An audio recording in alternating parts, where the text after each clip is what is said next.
দেখতে পাচ্ছেন একটি এলজি ইনভার্টার এসি সার্ভিসিংয়ের কাজ করছি।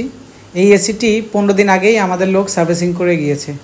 এর মধ্যে কাস্টমার ফোন করে বলেছেন এসিটা আবার ঠান্ডা কিছুটা কম হয়। তো আমরা ভাবছি আমাদের কাজের কোনো ভুল আছে কিনা, কিংবা কাজ করে আসছি কোনো সমস্যা হয়েছে কিনা।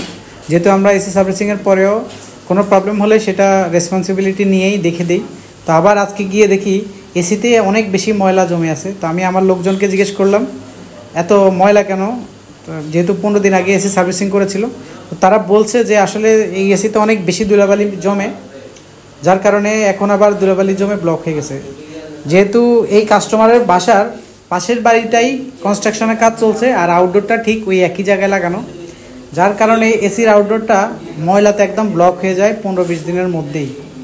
তো আপনারা যাদের এসির আউটডোর বাইরে লাগিয়ে রেখেছেন এবং পাশের বাসায় কনস্ট্রাকশনের কাজ চলছে, এরকমের অবস্থায় অবশ্যই আপনার এসিটার কী অবস্থা আছে সেটার খোঁজ নেওয়ার জন্য একজন টেকনিশিয়ানকে ডেকে এসিটা পরীক্ষা করাবেন এবং এসি সার্ভিসিং করার ব্যবস্থা করবেন।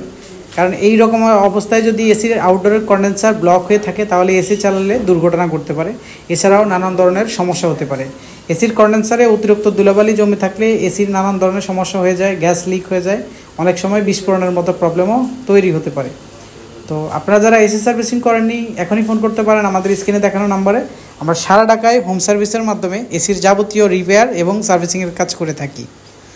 তাছাড়া আমরা যেভাবে এসি সার্ভিসিং করি সেভাবে এসি সার্ভিসিং করলে আপনার এসির পারফরমেন্স হয়ে যাবে একদম নতুন এসির মতো। এবং যাদের বাসায় ধুলাবালি কম হয় কিংবা কম এসি ব্যবহার করেন তারা প্রত্যেক বছর একবার করেই এসি সার্ভিসিং করলে যথেষ্ট। যারা অনেক বেশি এসি ব্যবহার করেন তারা বছরে অন্তত 2বার এসি সার্ভিসিং করবেন। ধন্যবাদ।